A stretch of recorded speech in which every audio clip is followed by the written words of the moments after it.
So everybody want to know how I keep whipping up everything so fast while being a CEO and a full-time artist. I'm sitting here trying to tell you this, Terrence, man.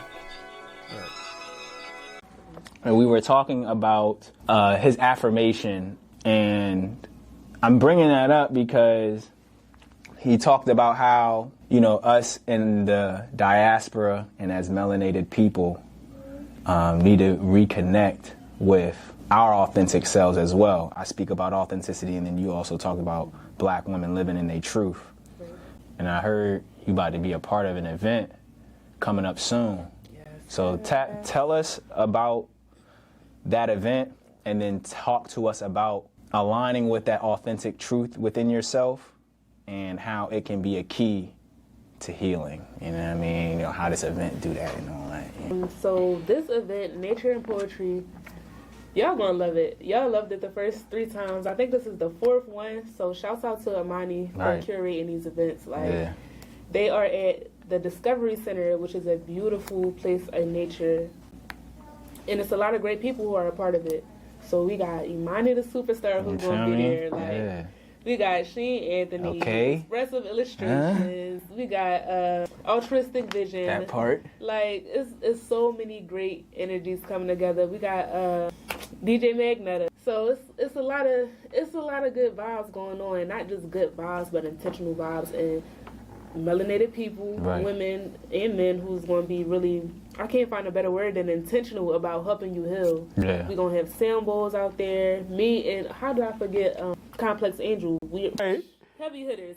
So we're co-hosting a journaling workshop, and that's really going to help you focus on slowing down. So it's called It's Not a Race. And we just going to, I need that. Y'all just told me I need that, right? It's not a race. We're going to help you slow down, think critically about a couple topics, and write out what you're feeling. You know? So make sure you tap in with us. The event is on July 14th at the Discovery Center. And you can find that information on any of those people's social media that I just named, but also myself. So Maya Keeyana in Live and Love Boutique. And so not going too fast, right? Y'all, you worded it as, you know, slowing yourself down with that exercise. Why did y'all choose that, and why is that important? If y'all noticed that people moving fast, like, where was the inspiration or the motivation for that? So we brainstormed, me and Complex Angel, in a text message, like, what should we focus on? And I think I had came up with like 3 ideas, and that was the one that we agreed on.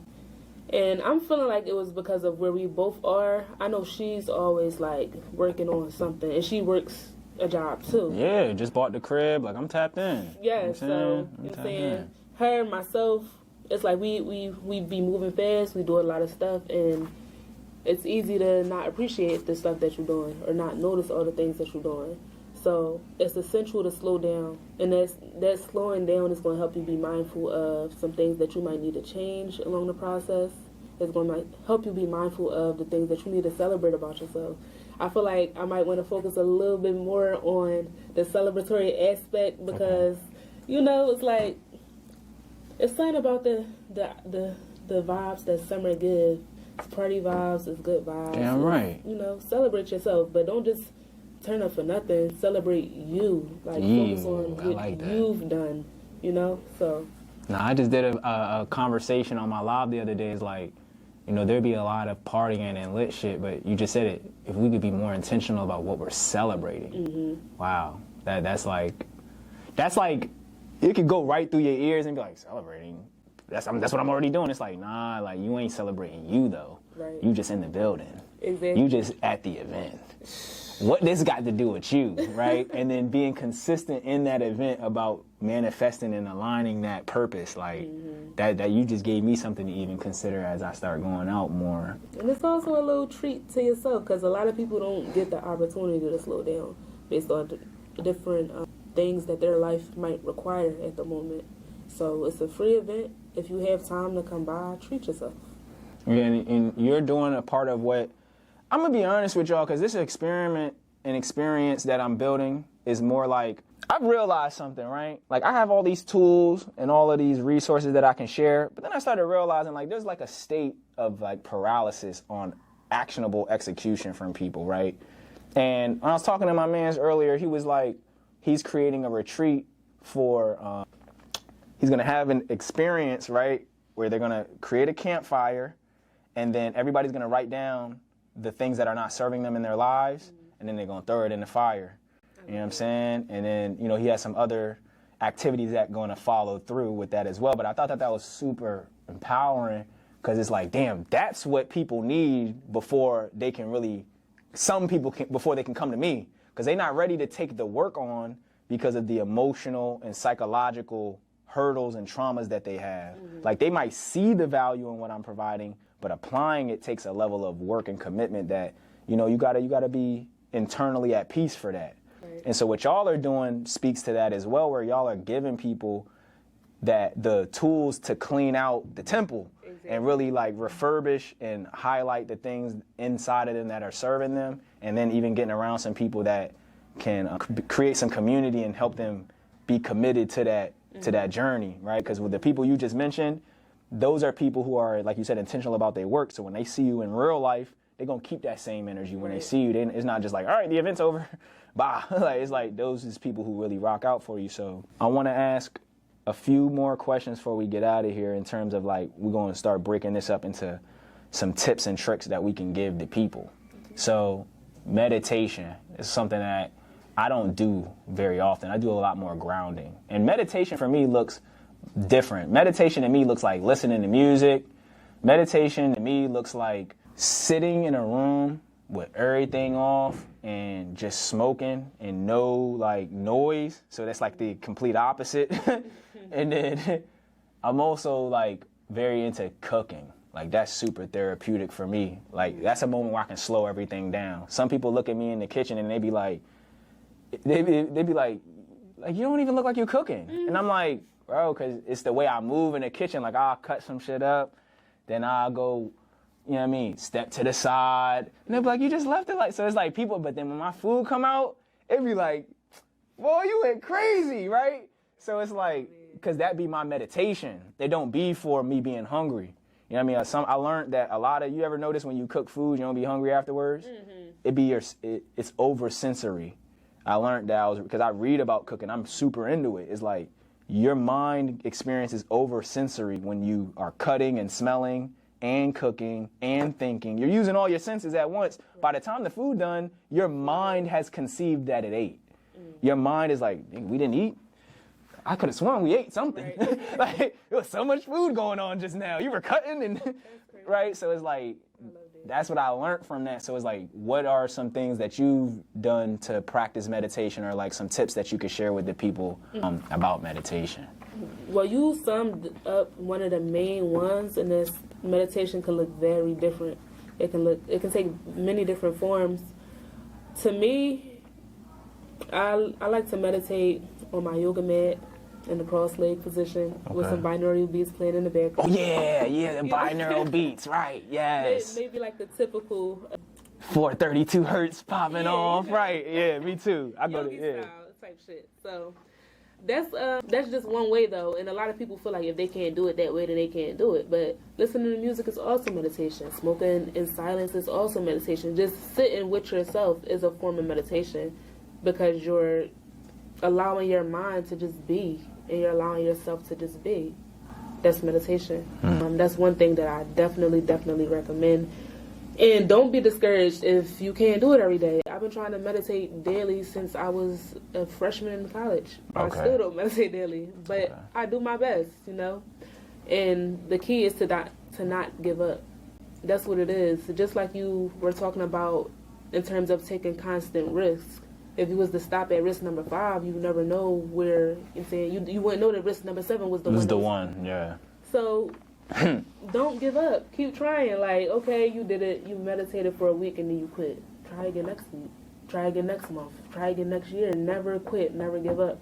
That's why I laugh at the people who always say New Year resolutions, because it's like, why would I stop trying?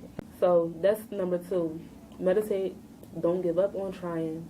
And the third thing would have to be journal. Come on, journals. Gotta be journal. Like, you have to write that stuff down. You have to get the thoughts out your mind. Like, declutter, Let it out. If it's something bad, you need to let it out because you need to release it.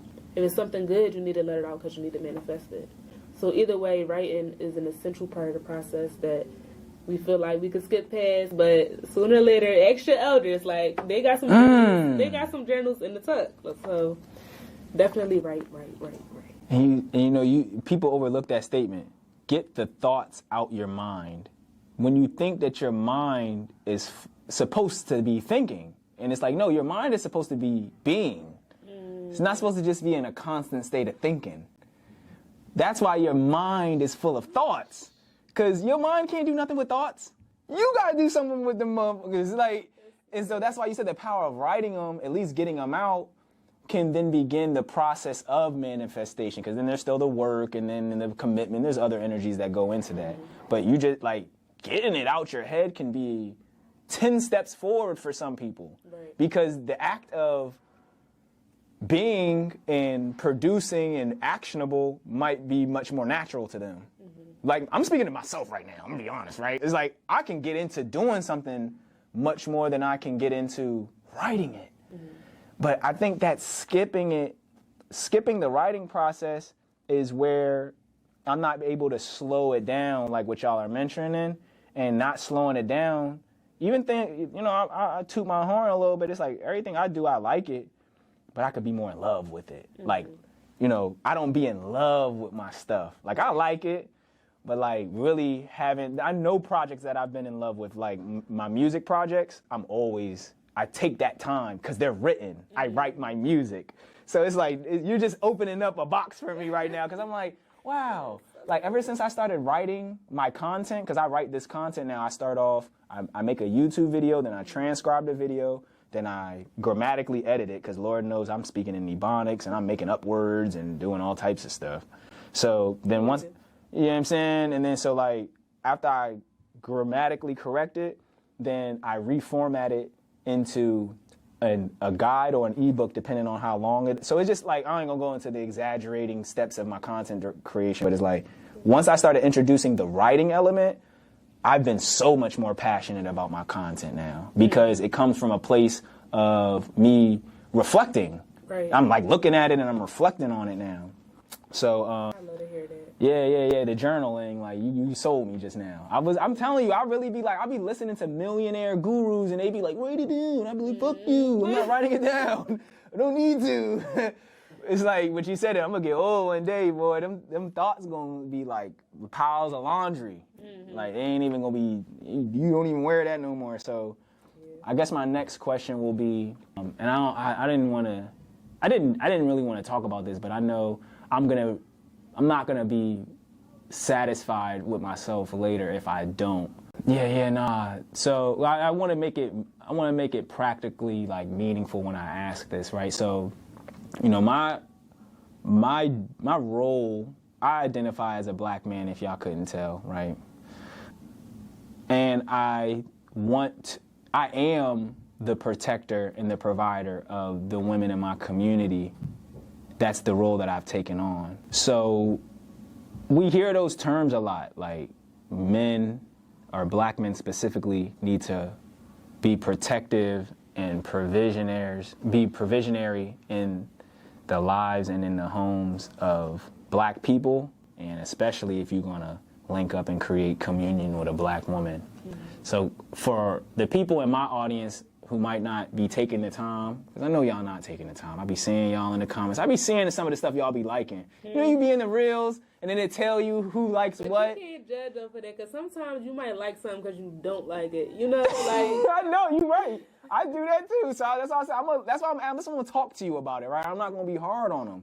I want to get a description or just some tips, rules, ideas of how us as black men can be protectors and providers, but like you said, authentically in our own truth, not just rising up to I done seen some guys get beat up trying to be superhero and they not really hitting the gym. You feel me? So what can we do to be more authentically protectors and providers in the community for black people, and specifically and especially for our women? I feel like it might seem like an indirect answer, but you gotta work on self.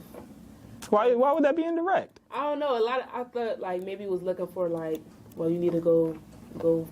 I've dated black women my whole life. That's literally probably 95% of the advice I've gotten. So no, I'm not new to this at all. Work on yourself. That's the most ultimate.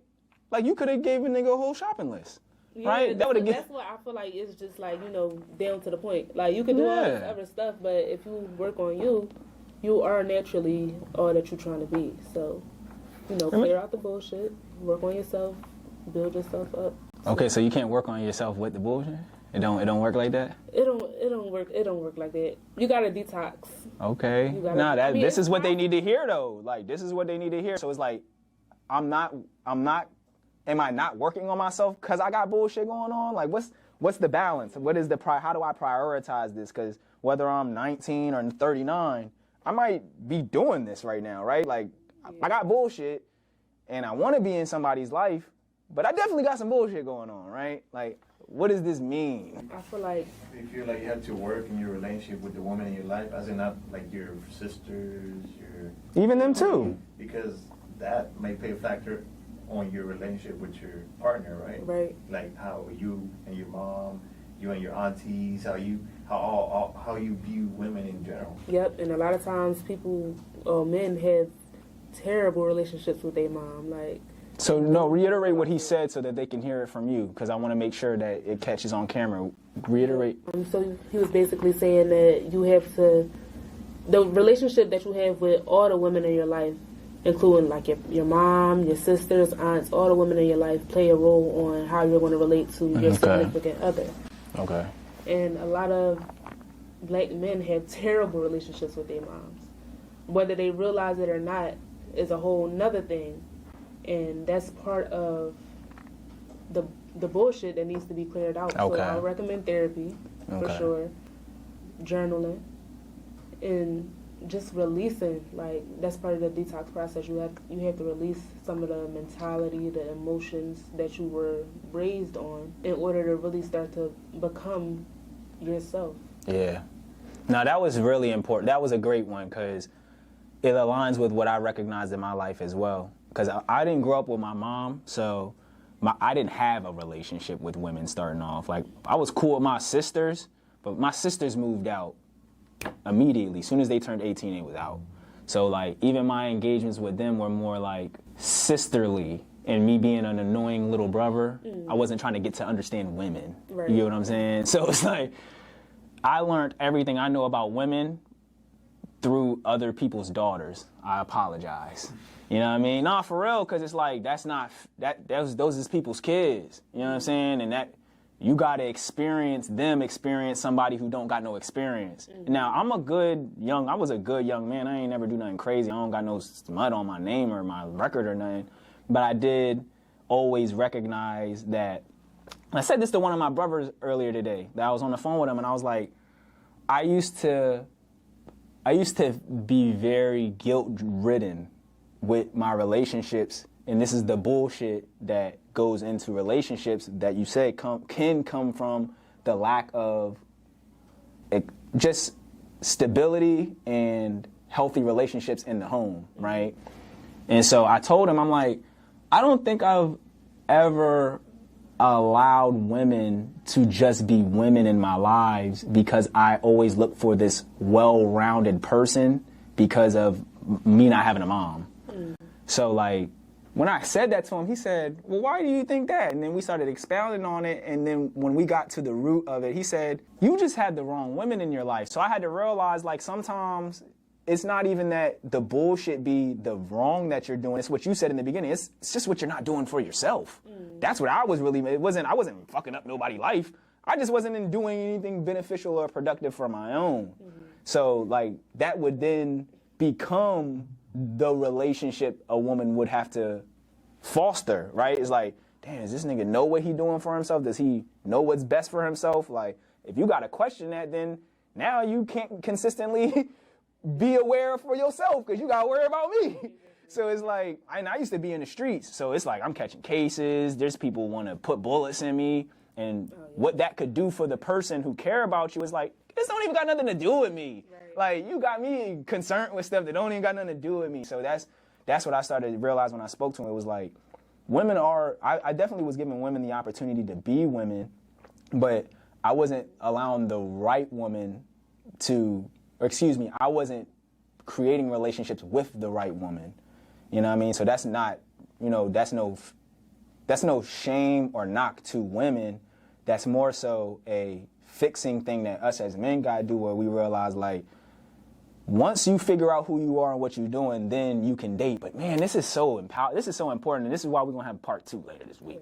This is what we can talk about, because we're taught to go for girls before we learn ourselves. That's how we're taught to prioritize that. So I see now where, yeah, you gotta do that work as an adult man, like that. Oh wow, I'm not supposed to be worried about girls this much before I get some other things prioritized, like. So just to wrap it up as it relates to self-love, right? What are some evidences or some results that you've gained from being more in love with yourself, like looking back in the past from states that maybe it wasn't so consistent, like what I was just referring to, and then like getting to a place of where you are presently? That's a good question. The first thing that sticks out is just the mental stability. It's like a self-knowing, like, even with all of the shit going on around you, whether you heartbroken, whether it's stress from work, whatever, you know, prior to you having a sense of self-love would have thrown your whole world off. It's like, now that I have this sense of self-love, it don't rock my boat as much, because I feel stable, I feel mentally stable. I have a sense of groundedness usually. So that's the main thing I feel like with self-love. It's like, you gotta know yourself. Yeah. You gotta know yourself, and once you know yourself, you're gonna love yourself. Once you know and love yourself, nothing on the outside can really do too much to you, because it's like, I'm me. I'm of God. I'm me. So that's the biggest thing, and I feel like that's what everybody is searching for. I feel like a lot of people, or people in general, they don't want to be so weighed down by the world, and essentially lifting that weight is required. In order to lift that weight, you have to do the work on yourself. Like, you can study any other book, you can study the Bible, you can study the Quran, you can go to college. None of that is going to equate to the power that you build up by learning yourself. All right, so I'm gonna have y'all stay tuned for another John, and then I'm gonna let Maya lead us out of here with some last words. You feel me?